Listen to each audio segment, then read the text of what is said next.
नमस्कार दोस्तों, स्वागत है आपका आज के मुख्य समाचार में, जिसमें सबसे पहली और बड़ी खबर में आपको बताएंगे कि गाजीपुर में किसानों का आह्वान, नया साल परिवार के साथ बॉर्डर पर ही मनाएंगे। और इसी के साथ दिल्ली वासियों को भी किसानों ने दिया न्योता कि आए हमारे साथ और मनाएं नया साल। इसी के साथ दूसरी बड़ी खबर में आपको बताएंगे कि मांगे नहीं मानी तो 26 जनवरी भी दिल्ली में ही बिताएंगे देश के किसान। और तीसरी बड़ी खबर में जिक्र होगा कि पत्नी को नोटिस मिलने पर संजय राउत के तेवर हुए तल्ख, भाजपा पर फोड़ दिया ठीकरा। जी हां दोस्तों, संजय राउत भाजपा पर एक बार फिर से हमलावर हो गए हैं दोस्तों, और एक खबर की गहराई में आपको ले जाएंगे। लेकिन उससे पहले अगर आप भी देश के किसानों के साथ खड़े हैं तो आप अभी इस वीडियो को लाइक कीजिए और इस लाल बटन को दबा के इस चैनल को फ्री में सब्सक्राइब करके घंटी बजाकर कमेंट में लिखिए जय हिंद। दोस्तों रुक करते हैं तमाम बड़ी खबरों की तरफ। गाजीपुर में किसानों का आह्वान, नया साल परिवार के साथ यहीं मनाएंगे, दिल्ली वासियों को भी न्योता। जी हां दोस्तों, कृषि कानूनों को लेकर पिछले करीब एक माह से भी अधिक समय से धरने पर बैठे किसानों ने सोमवार को गाजीपुर बॉर्डर पर आह्वान किया कि वह नए साल का जश्न अपने अपने परिवारों के साथ बॉर्डर पर ही मनाएंगे। किसान नेताओं ने दिल्ली वासियों से भी अपील की है कि वह भी इस साल नए साल का जश्न किसानों के साथ मिलकर मनाएं और उनके हौसले को बढ़ाएं। गाजीपुर में धरने का संचालन कर रही कमेटी ने ऐलान किया कि इसके लिए बाकायदा तैयारी की जा रही है। महिलाओं को यह सुविधाएं देने और उनके रहने सहने के इंतजाम के लिए अलग कमेटी भी गठन कर दिया गया है। बाकी जगहों की तरह गाजीपुर बॉर्डर पर भी पिछले दिनों से क्रमिक अनशन का सिलसिला जारी है। सोमवार को मंच पर 11 किसान अनशन पर बैठे थे। डॉक्टरों ने अनशन कर रहे किसानों का मेडिकल चेकअप कर उनकी रिपोर्ट प्रशासन को भेजी। संयुक्त किसान मोर्चा और भारतीय किसान यूनियन के अध्यक्ष मनजीत सिंह राय ने सरकार की आलोचना करते हुए कहा कि सरकार की नीयत ठीक नहीं है। अब सरकार के इशारे पर किसानों के खिलाफ मुकदमे भी दर्ज होने लगे हैं। उत्तराखंड में दिल्ली की ओर कूच कर रहे 1500 अधिक किसान के खिलाफ मुकदमे दर्ज कर लिए गए। उन्होंने कहा कि कोई भी किसान इस तरह के मुकदमे से न डरे। मंजीत संयुक्त किसान मोर्चा के कुलदीप सिंह बाजितपुर और अमरजीत सिंह काल्हा के साथ गाजीपुर बॉर्डर पर आगे की रणनीति बनाने पहुंचे थे। इन लोगों ने कहा कि जहां भी किसानों के खिलाफ मुकदमे दर्ज हो रहे हैं, किसान अब उन इलाकों का घेराव करेंगे। किसान नेताओं ने मंच से यह भी ऐलान कर दिया कि किसी भी एक्टिव नेता को मंच पर नहीं चढ़ने दिया जाएगा। यदि कोई नेता यहां आना चाहता है तो वह साधारण किसान का बेटा बनकर यहां आकर बैठे, उसे मंच से विचार रखने की इजाजत नहीं होगी। मंच का संचालन कर रही कमेटी की ओर से यह भी कहा गया कि सरकार जब तक एमएसपी पर कानून बनाने के अलावा तीनों कानूनों को रद्द नहीं करेगी, तब तक उनका आंदोलन ऐसे ही जारी रहेगा। रुख करते हैं अगली खबर की तरफ। मांगे नहीं मानी तो 26 जनवरी यहीं मनाकर जाएंगे, सरकार से बातचीत से पहले बोले राकेश टिकैत। जी हां दोस्तों, कृषि कानूनों के विरोध में चल रहा प्रदर्शन कल खत्म होगा या और तेज हो जाएगा। सरकार पर किसान संगठनों के बीच बुधवार को 2 बजे होने वाली बैठक से पहले यह सवाल सबके मन में उठ रहा है। इस बीच भारतीय किसान यूनियन के राकेश टिकैत ने कहा है कि समाधान से हल निकला तो ठीक, वरना 26 जनवरी से पहले तो किसान नहीं हटने वाला। बता दें कि किसान आंदोलन का आज 34वां दिन है। राकेश टिकैत ने कहा कि किसान 34 दिन से शांतिपूर्ण आंदोलन चला रहे हैं। सरकार के सामने भी शांतिपूर्ण तरीके से अपनी बात को रखेंगे। जो पहले एजेंडे थे अब भी वही हैं। तीनों कानून रद्द हों, एमएसपी पर कानून बने, स्वामीनाथन कमेटी की रिपोर्ट को लागू किया जाए। टिकैत ने कहा कि पहले दरवाजा तोड़ना पड़ेगा, तीनों कानूनों को वापस लेना पड़ेगा, उसके बाद ही किसानों और सरकारों के बीच का रास्ता खुलेगा। 22 दिन बाद वहीं से बात होगी जहां रुकी थी। मीटिंग के लिए मैं भी जाऊंगा, कुछ समाधान निकलेगा, इसी उम्मीद से जा रहे हैं। टिकैत ने आगे कहा कि बात नहीं भी बनी तो भी शांतिपूर्ण प्रदर्शन चलता रहेगा। 34 दिन हो गए हैं, 34 दिन और आगे बढ़ा देंगे। 26 जनवरी मनाकर जाएंगे। किसान संगठनों और सरकार के बीच कल यानी 30 दिसंबर को बातचीत होनी है। इससे पहले भी बातचीत के कई दौर चले हैं, लेकिन कोई समाधान नहीं निकला। दूसरी तरफ किसान संगठन लगातार धमकी दे रहे हैं कि ऐसी स्थिति में आंदोलन को और उग्र हो जाएगा। रुख करते हैं अगली खबर की तरफ। पत्नी को नोटिस मिलने पर संजय राउत के तेवर हुए तल्ख, बीजेपी पर फोड़ा इसका ठीकरा। जी हां दोस्तों, पीएमसी बैंक घोटाला मामले में पत्नी वर्षा राउत को प्रवर्तन निदेशालय का समन मिलने के बाद से ही शिवसेना नेता संजय राउत के तेवर और तल्ख हो गए हैं। पत्नी को नोटिस मिलने पर राउत लगातार बीजेपी पर हमला बोल रहे हैं और इसे बदले की कार्रवाई बता रहे हैं। इस बार शिवसेना सांसद संजय राउत ने शायराना अंदाज में ट्वीट कर कहा, तुम लाख कोशिश कर लो मुझे बदनाम करने की, मैं जब भी बिखरा हूँ दोगुनी रफ्तार से निखरा हूँ। इतना ही नहीं, समन भेजने पर राउत ने कहा कि बस बीजेपी विरोधी नेताओं को नोटिस भेजा जा रहा है। इससे पहले संजय राउत ने ट्वीट कर गाने की 2 लाइनें लिखते हुए निशाना साधा था। उन्होंने लिखा था, आ देखे जरा किसमें कितना है दम, जमकर रखना कदम मेरे साथिया। शिवसेना सांसद ने कहा, इस देश में भाजपा में ऐसे बड़े बड़े सूरमा बैठे हैं, अगर मैं उनके परिवार तक पहुंचा तो आपको देश छोड़कर भागना पड़ेगा। राउत ने कहा, पिछले 1 साल में शरद पवार, एकनाथ खड़से और प्रताप सरनाइक को नोटिस दिए गए। अब आप सभी मेरे नाम की चर्चा कर रहे हैं। हम देख रहे हैं कि वो सभी लोग जिनकी महाराष्ट्र में कांग्रेस, एनसीपी, शिवसेना की सरकार बनवाने में भूमिका रही है, उनको परेशान किया जा रहा है। रुक करते हैं अगली खबर की तरफ। किसानों के लिए 2 बार अनशन पर बैठे थे अन्ना, पर आश्वासन दे मुकर गई सरकार। चिताया, ना हुई सुनवाई तो फिर भरूंगा हुंकार। जी हां दोस्तों, सामाजिक कार्यकर्ता अन्ना हजारे ने सोमवार को चेतावनी दी कि अगर केंद्र ने किसानों के मुद्दों से संबंधित उनकी मांगों पर कोई ठोस निर्णय नहीं लिया तो वह जनवरी में नई दिल्ली में आंदोलन शुरू करेंगे। महाराष्ट्र के अहमदनगर जिले में स्थित रालेगंज सिद्धि गांव में जारी प्रेस विज्ञप्ति में अन्ना हजारे ने कहा कि उन्होंने अगले महीने दिल्ली में अपना विरोध प्रदर्शन फिर से शुरू करने का निर्णय लिया है और इसके बारे में सरकार को भी सूचित कर दिया है। हालांकि विज्ञप्ति में आंदोलन की तारीख को लेकर कोई जानकारी नहीं दी गई है। हजारे ने कहा कि वह किसानों के लिए पिछले 3 साल से प्रदर्शन कर रहे हैं, लेकिन सरकार ने इन मुद्दों के समाधान के लिए कोई कदम नहीं उठाया। उन्होंने कहा, किसानों से संबंधित विभिन्न मांगों को लेकर मैं पहली बार 21 मार्च 2018 को दिल्ली के रामलीला मैदान में भूख हड़ताल पर बैठा था। हजारे ने कहा, 7वें दिन तत्कालीन कृषि राज्य मंत्री गजेंद्र सिंह शेखावत, महाराष्ट्र के तत्कालीन मुख्यमंत्री देवेंद्र फडणवीस मुझसे मिलने आए। उस समय उन्होंने मांगों को स्वीकार करते हुए लिखित आश्वासन दिया, लेकिन वे कभी पूरे नहीं हुए। अन्ना ने कहा, परिणाम स्वरूप मैं फिर से 30 जनवरी 2019 को रालेगढ़ सिद्धि में भूख हड़ताल पर बैठा। उस समय भी केंद्रीय कृषि मंत्री राधा मोहन सिंह, रक्षा राज्य मंत्री सुभाष भामरे और फडणवीस ने लिखित आश्वासन दिया था, लेकिन मांगे कभी पूरी नहीं हुई। हजारे ने आगे कहा, मैंने एक बार फिर से वह विरोध प्रदर्शन जनवरी में दिल्ली में फिर से शुरू करने का फैसला किया है जो पिछले 3 साल से चल रहा है तथा इस संबंध में एक पत्र केंद्र को भेज दिया है। उन्होंने कहा कि ठोस निर्णय ले या मैं अपने फैसले पर विरोध को फिर से शुरू करने के लिए ढंढ हूँ। करते हैं अगली खबर की तरफ। किसान आंदोलन में 3 युद्ध लड़ चुके सेना के पूर्व सैनिक भी बोले, खत्म ना हुए कृषि कानून तो खत्म हो जाएंगे किसान खेती। जी हां दोस्तों, चीन और पाकिस्तान के खिलाफ 3 युद्ध लड़ चुके पूर्व सैनिक अरमीत सिंह ने कृषि बिलों के खिलाफ प्रदर्शन कर रहे किसानों का समर्थन किया है। सेना में सूबेदार रहते रिटायर्ड हुए 85 वर्षीय सिंह ने 1962, 1965 और 1971 में दुश्मन देशों के खिलाफ युद्ध लड़ा था। सेना के 4 पदकों से नवाजे जा चुके अमरजीत पंजाब में गुरदासपुर स्थित एक गांव में रहते हैं। किसान प्रदर्शन के चलते वो 14 दिसंबर से अपने घर पर नहीं है। वो चाहते हैं कि केंद्र सरकार किसानों की बात सुने। उन्होंने कहा, मैं तब तक घर नहीं लौटूंगा जब तक मोदी सरकार तीनों कृषि बिलों को निरस्त नहीं कर देती। युद्ध नायक अमरजीत ने द टेलीग्राफ से कहा कि अगर इन कानूनों को वापस नहीं लिया गया तो ये खेती और किसानों को खत्म कर देगा। वो कहते हैं, मेरे गांव नैनोकोट में 1200 मतदाता हैं, उनसे मैं 15 लोगों को किसान आंदोलन के समर्थन में भेजा गया है। हम में से 14 लोग 28 दिसंबर को वापस गांव लौट गए, मगर लड़ाई जारी रखने के लिए 15 और लोग आएंगे। मतलब लोग वापस लौट रहे और दूसरे लोगों को आंदोलन स्थल पर भेजते हैं।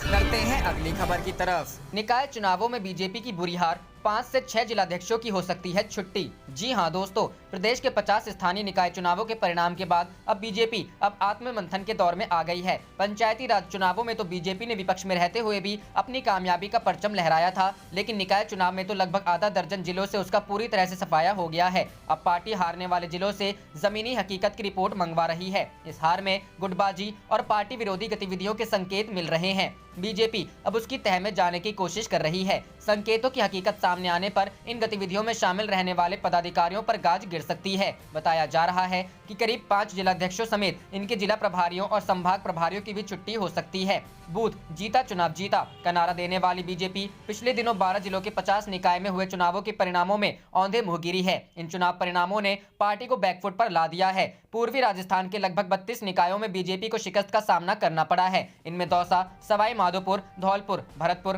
करौली और बारां में पार्टी को जबरदस्त शिकस्त मिली है। इन जिलों के परिणाम पार्टी के लिए किसी शौक से कम नहीं है। प्रदेश नेतृत्व ने इन जिलों की जमीनी हकीकत क्या है, इसकी सीक्रेट रिपोर्ट मंगवाई है। इस पड़ताल में देखा जाएगा कि धरातल में कहां पार्टी कमजोर रही, हार के लिए कौन कौन जिम्मेदार हैं। उन पार्टी पदाधिकारियों के खिलाफ एक्शन की तैयारी भी की जा रही है। इस पड़ताल में गुटबाजी और पार्टी विरोधी गतिविधियों में शामिल नेताओं की तलाश की जा रही है। इन 5 जिलों के अध्यक्ष पार्टी के निशाने पर हैं। इन जिलों के जिलाध्यक्षों गाज गिर सकती है। वहीं लापरवाह रहे जिला और संभाग प्रभारियों को भी बदले जाने के संकेत मिल रहे हैं। रुक करते हैं अगली खबर की तरफ। शरद पवार बोले 30 दिसंबर को कोई रास्ता निकला तो ठीक, नहीं तो हमें बैठना होगा। जी हां दोस्तों, बीते 32 दिन से किसान दिल्ली और हरियाणा को जोड़ने वाले सिंगू बॉर्डर पर धरना दे रहे हैं। टिकरी, गाजीपुर और दिल्ली के दूसरे बॉर्डर पर भी किसान जमा हैं। दिल्ली में किसानों के आने के बाद सरकार और किसान नेताओं के बीच कई दौर की बातचीत हो चुकी है। हालांकि अभी तक कोई नतीजा निकलता बातचीत से नहीं निकला है। इसी बीच एनसीपी चीफ शरद पवार की ओर से इस आंदोलन को लेकर बड़ा बयान सामने आया है। पवार ने कहा कि मुझे लगता है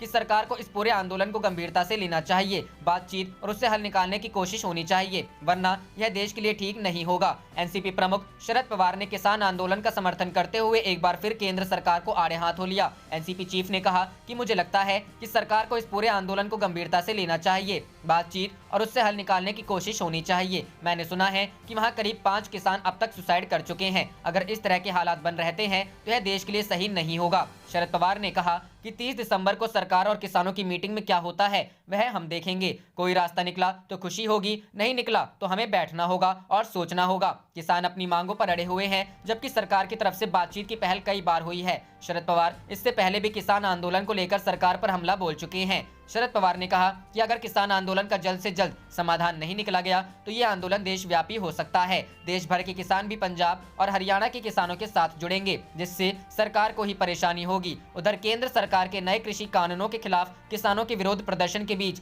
सोमवार को 25 किसान संगठनों ने इस कानूनों पर अपना समर्थन सरकार को दिया है। रुक करते हैं अगली खबर की तरफ। बिहार के किसानों ने सिंगू बॉर्डर पर किया प्रदर्शन, कहा मोदी और नीतीश ने कर दिया तबाह। जी हां दोस्तों, कृषि बिल के विरोध में कई दिनों से सिंगू बॉर्डर पर किसानों का प्रदर्शन जारी है। इस प्रदर्शन में बिहार के किसान भी पहुंचे। बिहार के सैकड़ों किसानों ने एकता मार्च निकाला। किसानों ने कहा कि इस आंदोलन में एक एक व्यक्ति शामिल है। किसानों के विकास के बगैर देश का विकास संभव नहीं है। मोदी और नीतीश ने किसानों को किया तबाह। बिहार के किसान नेताओं ने कहा कि मोदी और नीतीश ने पहले ही बिहार के किसानों को तबाह कर दिया है। इनके काले कानून ने किसानों को मजदूरी करने पर मजबूर कर दिया है। इस नए काले कानून के आने से पूरी तरह से बिहार में किसानी ठप्प हो जाएगी। किसान नेताओं ने कहा कि आजादी के पहले ईस्ट इंडिया कंपनी ने जिस तरीके से तरक्की का मुद्दा बनाकर देश को गुलाम कर दिया था, ठीक उसी प्रकार नरेंद्र मोदी ने झूठ बोल करके अडानी और अंबानी को देश बेचना चाहते हैं। देश को जब जब जरूरत पड़ा है, बिहार ने कदम से कदम मिलाकर देश हित में संघर्ष किया है। इस किसान आंदोलन में भी बिहार पूरी मजबूती के साथ किसानों के साथ है।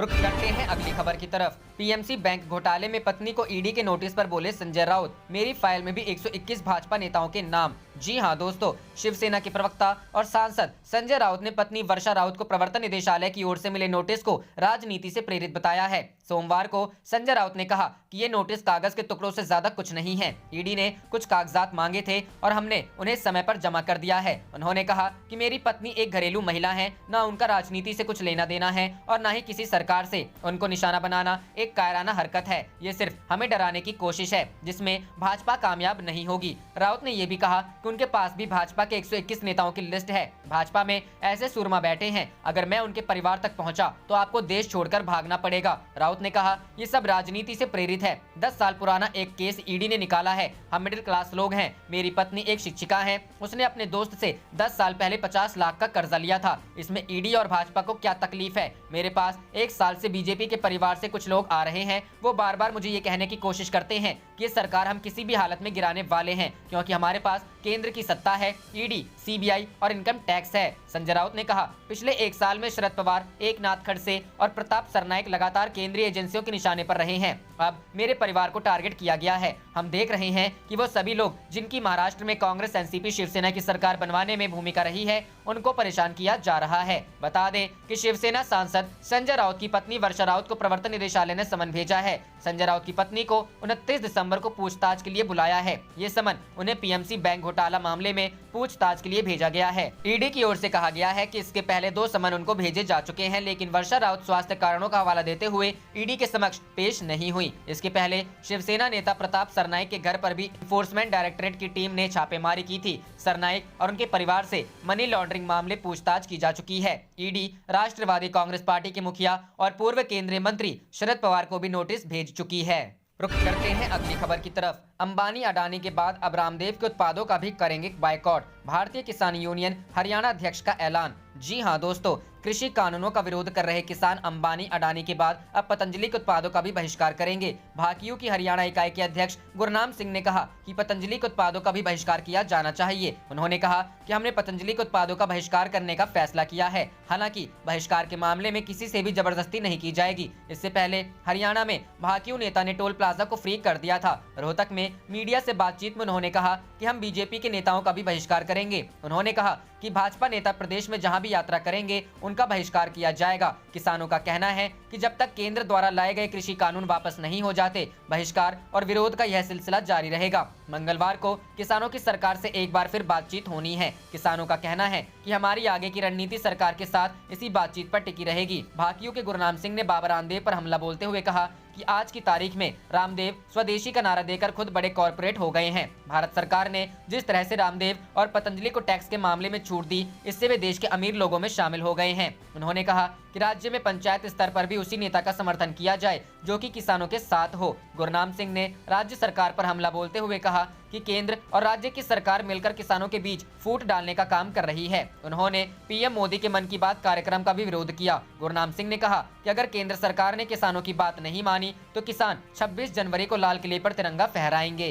रुख करते हैं अगली खबर की तरफ। अन्ना हजारे की केंद्र सरकार को दो टूक, किसानों की मांगे नहीं हुई पूरी तो अपने अंतिम विरोध पर बैठेंगे। जी हां दोस्तों, सामाजिक कार्यकर्ता अन्ना हजारे ने कहा है कि अगर अगले साल जनवरी के आखिर तक केंद्र सरकार किसानों से संबंधित मुद्दों पर उनकी मांगों को पूरा नहीं करते हैं तो वो भूख हड़ताल पर चले जाएंगे और कहा यह हड़ताल उनका अंतिम विरोध होगा। रविवार को महाराष्ट्र के अहमदनगर जिले में अपने रालेगांव सिद्धि गांव में पत्रकारों से बात करते हुए अन्ना हजारे ने कहा कि पिछले 3 सालों से खेती करने वालों के लिए विरोध प्रदर्शन हो रहे हैं, लेकिन सरकार ने मुद्दों को हल करने के लिए कुछ नहीं किया है। 83 साल के अन्ना हजारे ने कहा सरकार सिर्फ खाली वादे दे रही है, जिसके कारण मुझे सरकार में कोई भरोसा नहीं बचा है। आइए देखते हैं केंद्र मेरी मांगों पर क्या कार्रवाई करती है। उन्होंने 1 महीने का समय मांगा है, इसलिए मैंने उन्हें जनवरी अंत तक का समय दिया है। अगर मेरी मांगे पूरी नहीं हुई तो मैं अपनी भूख हड़ताल फिर से शुरू करूंगा। यह मेरा आखिरी विरोध होगा। 14 दिसंबर को हजारे ने केंद्रीय कृषि मंत्री नरेंद्र सिंह तोमर को भूख हड़ताल की चेतावनी के लिए एक पत्र लिखा था, जिसमें उन्होंने कहा था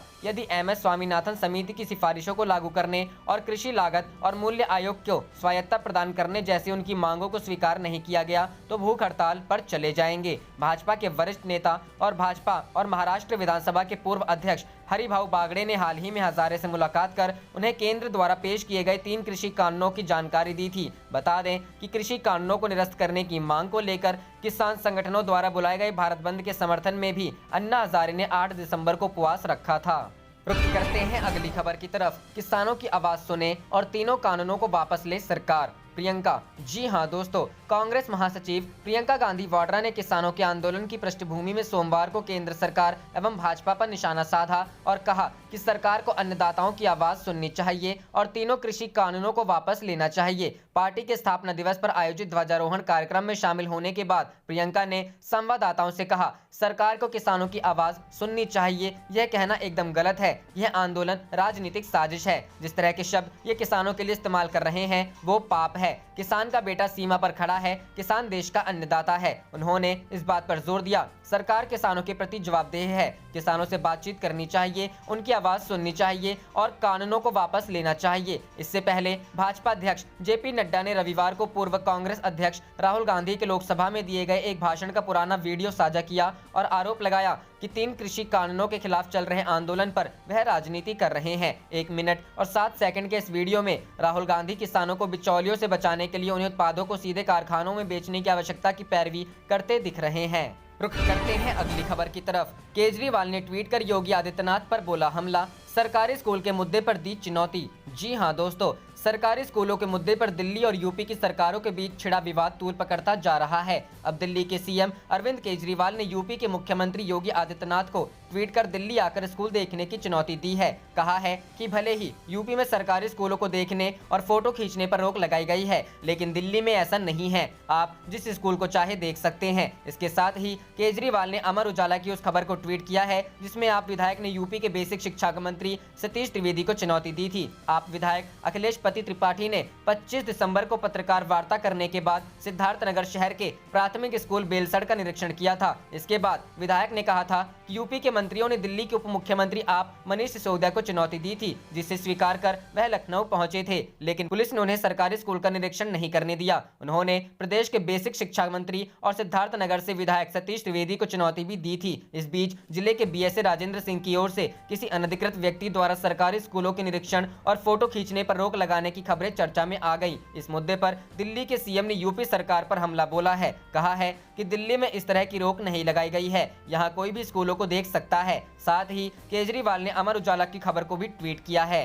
रुक करते हैं अगली खबर की तरफ। किसान आंदोलन, कट रही जियो के टावर्स की बिजली, 24 घंटे में 150 टावर प्रभावित, बोले अन्नदाता। हम तो सिर्फ कंपनी कर रहे विरोध। जी हां दोस्तों, केंद्र सरकार के नए कृषि कानूनों के खिलाफ किसानों का आंदोलन जारी है। इसी बीच कुछ लोग बार बार रिलायंस जियो मोबाइल टावरों की बिजली काट रहे हैं। कुछ दिन पहले पंजाब के मुख्यमंत्री अमरिंदर सिंह ने इसके खिलाफ अपील की थी, लेकिन इसके बावजूद पंजाब के कुछ किसान समूहों ने रविवार को टावरों की बिजली सी काट दी। आप देख रहे थे आपका अपना चैनल जय हिंद जय भारत।